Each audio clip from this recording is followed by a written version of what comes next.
This is a video review of the RageCams ND120 and the RageCams ND180 neutral density filter. What I love most about this filter is how lightweight it is. It's the same weight as the stock DJI filter that is shipped with the Inspire one. So there's no added weight, which really doesn't add any strain to the motors, which gives the motors a longer lifetime. So the first thing is to understand why you would use an ND filter.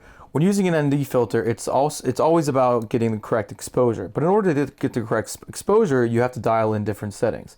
The most ideal settings when you're filming for television or for film, people usually want to shoot in 24 frames per second or 30 frames per second. Or if you're doing high action sports, you want to shoot in 60 frames per second.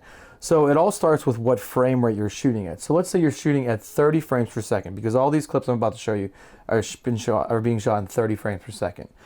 So if you're shooting at 30 frames per second, the ideal shutter speed needs to double that frame rate. Say you're using a frame rate of 30 frames per second. You would want to double that. So in shutter speed, in shutter speed terms, that would be 1/60th of a second.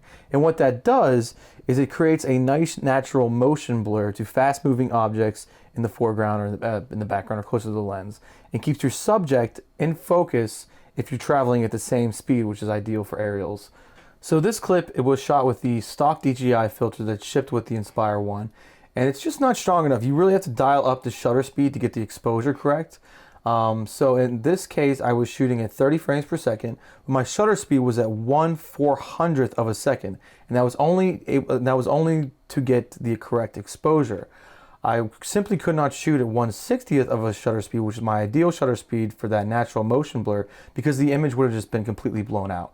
But as you can see, when I pause here, everything is sharp. It's almost too sharp. And now our eyes aren't used to that. So it almost creates a stuttering effect when viewing it on a television. So in this next clip, I use the RageCams ND120 filter. So you can see here in the clip that I am shooting at 30 frames per second. I was able to get my shutter speed down to 1/60th of a second. And as you can see, I'll pause here in the beginning of the clip, and you can notice the natural motion blur in the trees here, that they're a little out of focus, which is actually what we want for a natural looking shot. We want anything in the foreground that's moving fast to be a little bit out of focus, a little bit of a trail to it. Anything on the edge is a little bit of a trail to it. So now I'm just going to show some clips shot with the RageCams ND180 filter. It was shot in Las Vegas, Nevada, where it was direct sunlight in the middle of the desert. So I really had to use a strong ND filter, and I was able to get the shutter speed to 1/60th of a second because I was shooting at 30 frames per second. So here's some of that footage for you.